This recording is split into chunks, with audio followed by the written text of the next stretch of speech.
সরস্বতী পূজা উপলক্ষে খোকসা সরকারি কলেজ কর্তৃক আয়োজিত বাণী বন্দনা 2025-এর আয়োজন করা হয়। অনুষ্ঠানের সূচিতে ছিল মায়ের পূজা অর্চনা, মায়ের পুষ্পাঞ্জলি, পূজা আস্তে প্রসাদ বিতরণ। উক্ত অনুষ্ঠানের সার্বিক পরিচালনায় ছিলেন দীপালি রায়, প্রভাষক, খোকসা সরকারি কলেজ ইতিহাস বিভাগ। বিস্তারিত দেখবেন ভিডিওতে।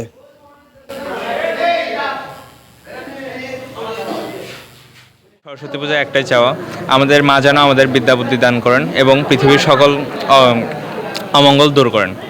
এই উক্ত অনুষ্ঠানে আমাদের আহ্বায়ক ছিলেন নারায়ণ স্যার, তার উদ্যোগে এই সরস্বতী পূজাটা করা হয়েছে এবং আমরা গতকাল থেকে এই উদ্যোগটা নেওয়া হয়েছে। গতকাল থেকেই আমরা আমাদের আয়োজন বা যেগুলো লাগে ওগুলো শুরু করে দিছি। আর আজকে নারায়ণ স্যারের উদ্যোগে আমাদের সরস্বতী পূজাটা সুন্দরভাবে সম্পন্ন হয়েছে।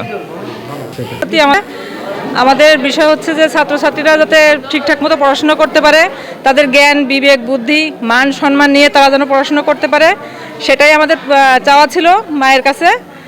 সেই প্রার্থনা করেই আমরা মায়ের পূজা করছি এবং পূজাটা সুসম্পন্ন হয়েছে।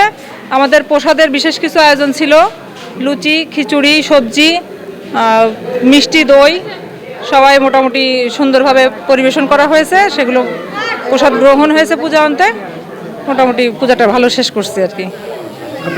আমি দীপালি রায়, খোকসা সরকারি কলেজ, ইতিহাস ডিপার্টমেন্ট। আসলে আমাদের এই পূজার আয়োজনটা আমরা বিগত 2 দিন মতো ধরে চলছে। 2 দিন ধরে আমরা পূজার আয়োজন করেছি। আজকে সকাল 6টা থেকে ম্যাম ছিল, স্যার ছিল, সাথে আমাদের সাথে যারা আপনাদের ভলেন্টিয়ার ছিল, সবাই মিলে আমরা এই পূজাটা শুরু করেছিলাম। 11টা থেকে 12টা নাগাদ অঞ্জলি হয়। তারপরে আমরা এই যে ভক্তদের যারা ছিল এদের প্রসাদ বিতরণ সহ অন্যান্য যে কার্যক্রম সেগুলো চালাচ্ছি। তো আশা করা যাচ্ছে তো পূজার যে নিয়ম অনুযায়ী মঙ্গলবার পর্যন্ত এভাবেই থাকবে। এর মাঝখানে আজকে ভক্তরা যারা আছে এরা সবাই প্রসাদ পাবে, একটু নাচ গানের ব্যবস্থা হবে। সব কিছু শেষ করে তারপরে আমরা এখন আসলে সরস্বতী মা হচ্ছে বিদ্যার দেবী, পুস্তকের দেবী, বীণার দেবী। তো সবাই তার কাছে আসে আসলে বিদ্যার প্রার্থনা করতে, যাতে সবার বিদ্যা দেয় তিনি, সবার পড়ালেখা ভালো হয়, এই কামনাই সবাই তার কাছে করে। আমারও একই থাকবে। ধন্যবাদ আপনাদের। সরস্বতী পূজার শুভেচ্ছা।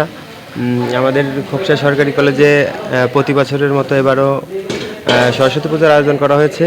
আমাদের সাথে আমাদের প্রিয় শিক্ষক শিক্ষিকা সবাই সবসময় হেল্প করেছে এবং পূজাটা কিভাবে করতে হবে সবসময় দিক নির্দেশনা দিয়ে আমাদেরকে পূজা পরিচালনা করতে সহযোগিতা করেছে এবং আজ 2 দিন যাবৎ পূজার আনুষ্ঠানিকতা চলছে এবং আরও 2 দিন চলবে।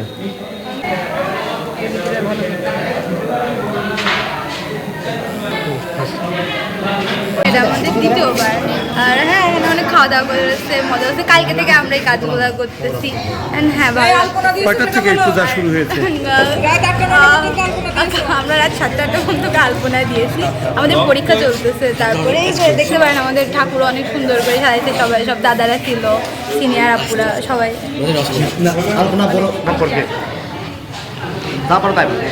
আপনি তো অনেক পরিশ্রম করে আলপনা করেছেন এবং প্রতিমাটা অনেক সুন্দরভাবে সাজানো হয়েছে। আচ্ছা, শুধু আমি একাই আলপনা দিই নাই, ওরাও অনেক হেল্প করছে, তার জন্য হয়েছে।